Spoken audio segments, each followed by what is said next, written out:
Some rubbers resist the weather, others resist time. But when oil, grease, and fuel are in the mix, only one rubber takes the lead: NBR.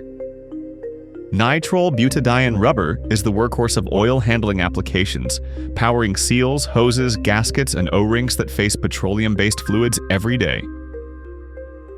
First developed in Germany in the 1930s, NBR became critical during World War II, when industries urgently needed oil-resistant alternatives to natural rubber.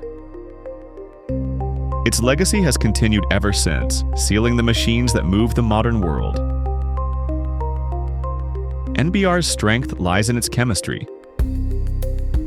Its polar molecular structure makes it compatible with fuels, oils, and hydraulic fluids. Where non-polar rubbers like EPDM swell and fail, NBR holds its shape, maintaining sealing force even under long-term chemical exposure. That's why you'll find it everywhere. In vehicles, it seals fuel and protects engines. In industry, it keeps hydraulics, pumps, and compressors running. And in energy and heavy equipment, it holds pressure inside O-rings and rotary seals where failure isn't an option. Wherever oil, pressure, and motion meet, NBR is usually doing the job. It's adaptable too. Formulated across a wide hardness range, NBR can be compounded for abrasion resistance, flame retardance, or even food contact compliance.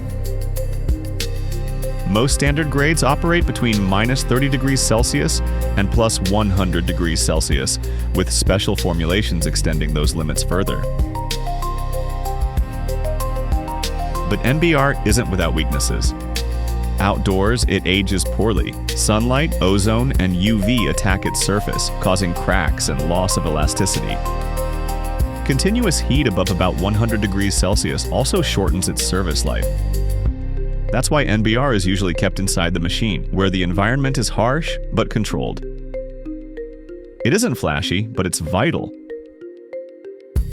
NBR is why hydraulics stay sealed, fuel lines don't leak, and engines hold pressure. But when heat rises and stresses grow higher, NBR reaches its limits. That's when engineers turn to its tougher cousin, HNBR.